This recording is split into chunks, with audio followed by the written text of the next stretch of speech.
Chapter 19, read by Giovanni Farmer. For the first time since high school, the three of us won't be together. The end of college.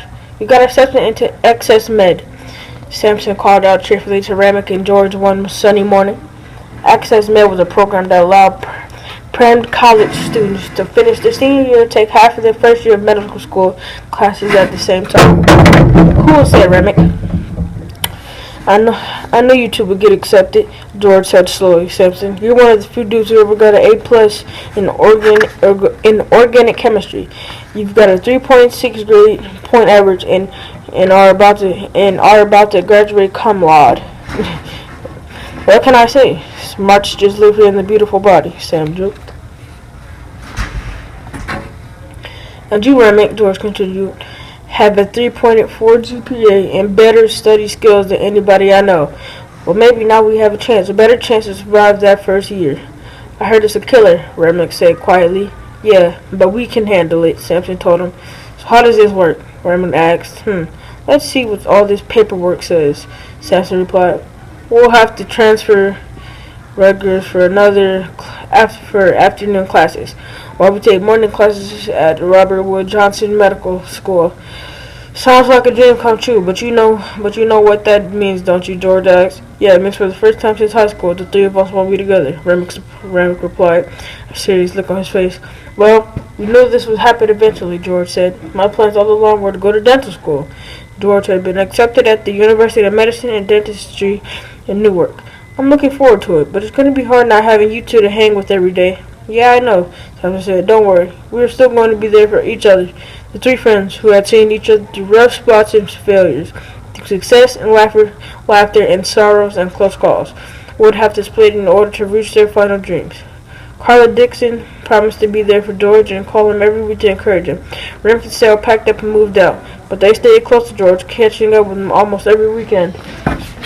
At parties or playing a quick game of basketball, and on some quiet evenings when they just hung out and talked.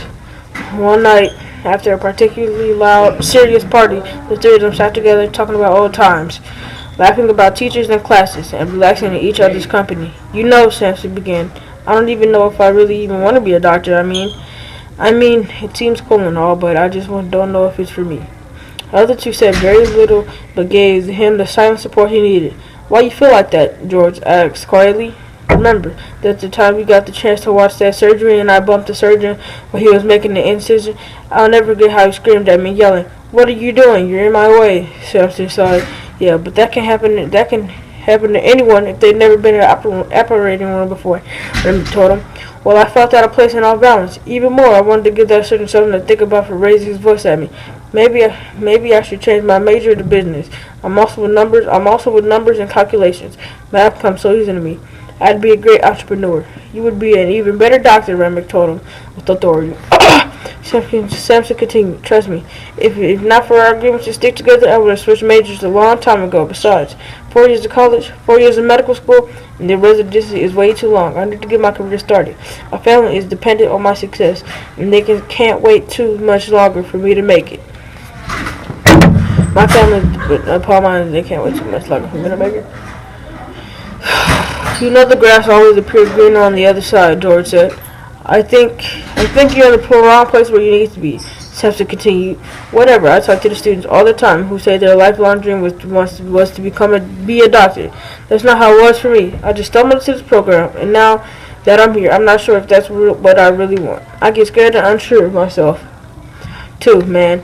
Remick admitted, yeah, but nobody shouldn't be as confused or frustrated as I feel most of the time, Sam said miserably. This place is nothing like home. Everything on campus is so calm and perfect, as crazy as it sounds. I missed all the noises, the sirens from the police cars, ambulances, and the loud chatter outside my house at night. It is what I'm used to. I don't see anyone else around here struggling to get acclimated. Whatever. They're used to this type of lifestyle. What we're doing isn't easy, but it's worth it. George said, we're going too far to stop now, he added, trying to sound encouraging. Yeah, I know, Sam replied confidently. What makes this so different from Seton Hall? Remick asked. You did really, really good while you were there.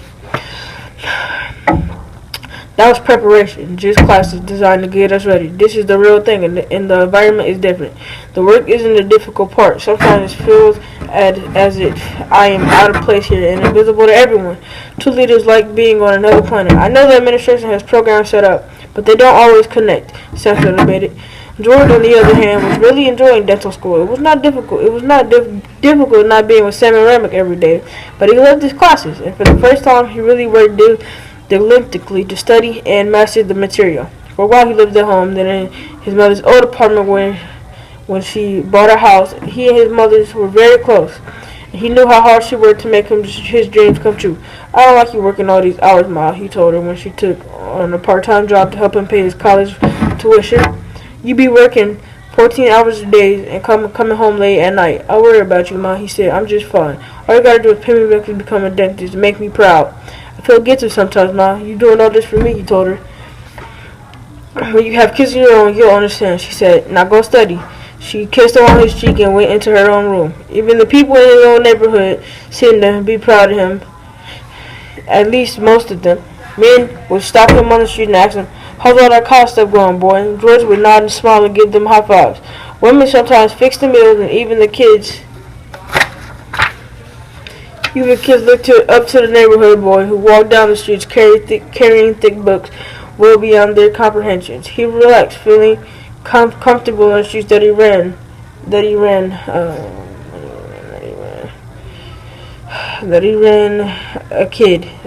on the streets that he ran as a kid, forgetting about 4 years at Seton Hall about dangers that lurked there. One day, a bearded, scruffy-looking dude walked up to George and said, "Hey man, want to buy some speakers for your ride?" George, who just bought an old car, thought that some new speakers would really make it rock. "Yeah man," George said casually. What you want for them?" "I got them round the corner. You can pay me what you think they're worth," the man said. George drove the man to the place where the car speakers were supposed to be. When they got to the location, a secluded spot near some woods, the man suddenly pulled out a gun. Knowing he had forgotten the rules of caution in the streets, George felt like kicking himself. I should have known better," he mumbled. "You know what to do," the man said. George grudgingly pulled out the last of his money, $45. The man ran away in triumph. George sighed and headed back home. Glad the situation hadn't been any worse. He knew his car could have been jacked if he could have just easily been killed. He went back to school trying to balance dental school classes and responsibility. Friends interruptions from the neighborhood and his connection with Remick and Sam as he struggled to maintain his grades and his sense of direction. It wasn't always easy. Oh no, George thought. I've got Dr. Nicholas this semester. Decided he looked at his class schedule at the beginning of the second school year in dental school. Dr. Nicholas, known to be a difficult and demanding teacher, required each of his male students to wear a tie to class. During over one tie he never wore. He had never had an occasion to learn to tie. What am I going to do, he thought. He grabbed the tie, then rushed off to class. He got there a few minutes early and spotted the classmate. "Hey man, can you help a brother out?" George asked, a little embarrassed as he held the tie in his hand. Instead of trying to tie for Josh, the student motioned for him to follow him to the bathroom. He showed George step by step how to knot the tie.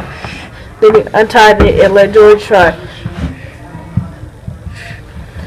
George practiced for a bit. Then the two students looked at each other and smiled. From that moment on, the knot George wore was his own.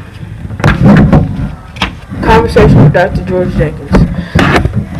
Hanging in there. It takes a long time to become a doctor or dentist. After 4 years of college, when most students are completing their education with bachelor's degrees, medical and dental students immediately begin their studies in medical or dental school. That takes at least another 4 years, depending on the program. After that, doctors are required to do both an internship and residency at a select hospital to complete their studies. Sampson and Remick got accepted into Access Med, a difficult program but worth the effort. It takes a lot of perseverance to hang tough with challenging choices. Our peers were making money, often illegally, while we were struggling for every nickel to buy books and supplies.